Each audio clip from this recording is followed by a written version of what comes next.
Good evening and welcome to Tucker Carlson Tonight. Things are moving fast, but think back, if you still can, to 10 years. 10 years ago, what were Democrats saying about abortion at that time? A decade ago, well, they said they believed in Roe versus Wade. They said that abortion was never preferable, but it ought to be legal for the first trimester of pregnancy. They were not, they often told us, pro-abortion. They were pro-choice. And a lot of voters, by the way, agreed with them. You might not like it, but according to the polls, that was a mainstream position. But that's not where Democratic leaders are today. The party's new position is the more abortion, the better. Abortion must be available for any reason at all up until the moment of birth. As an op-ed in the New York Times this morning put it, quote, pregnancy kills, abortion save lives. In other words, it's better to abort a pregnancy than to bring it to term. That's their view. How many voters agree with that? Almost none.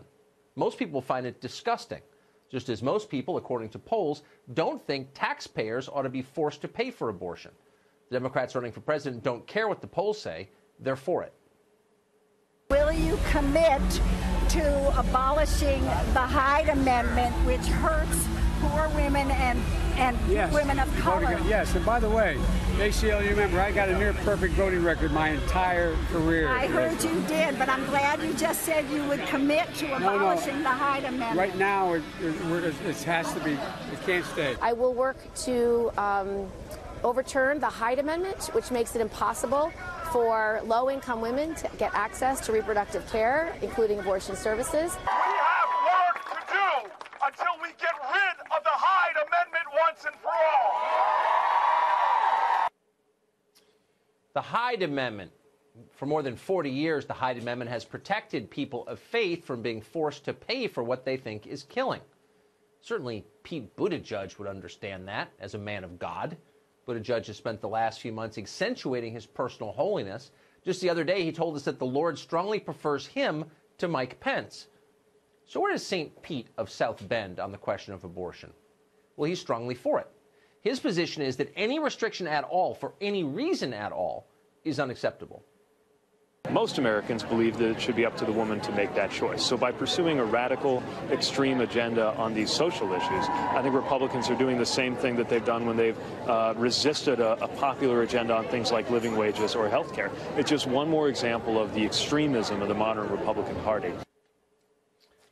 So you want fewer abortions? According to holy man Pete Buttigieg, that makes you crazy and possibly dangerous, certainly an extremist. Notice that Buttigieg has no problem at all with Senator Mazie Hirono of Hawaii. Just yesterday, Hirono ghoulishly bragged about brainwashing middle schoolers to support abortion. Watch. I just left 60 eighth graders from a public school in Hawaii, and I told them I was coming to a rally in front of the Supreme Court, and they said, why? And I said, it's because we have to fight for abortion rights, and they knew all about it.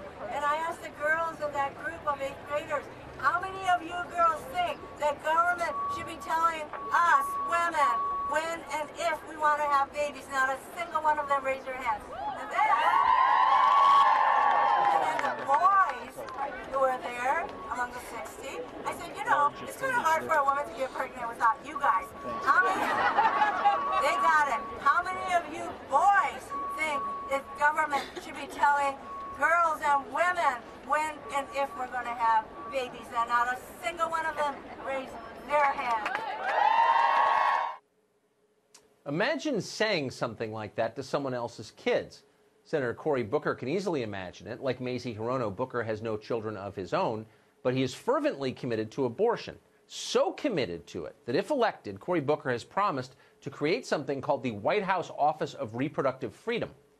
The only point of the office would be to ensure that we have enough abortions in this country. Cory Booker believes that abortions are a vital strategic resource like oil or uranium. It would be interesting to know why Cory Booker believes that. Like most of the Democratic candidates, he refuses to come on this show, so we can't ask him directly. But we'd love to know what he makes, for example, of the abortion rate in Black America. African American women are 5 times as likely to get abortions as white women in the United States. What does Cory Booker think of that? Is it something to celebrate? Should we be fighting to get the abortion rate even higher? What about sex-selective abortions? They're common. Are they morally okay? Would it be all right to abort a pregnancy if you thought the child was going to grow up to be gay or short or prematurely bald? Thanks to genetic testing, those may soon be real questions. Is there any abortion under any circumstances that's ever bad or even a little bad? Or are they all morally neutral, no matter what the cause or stage of pregnancy?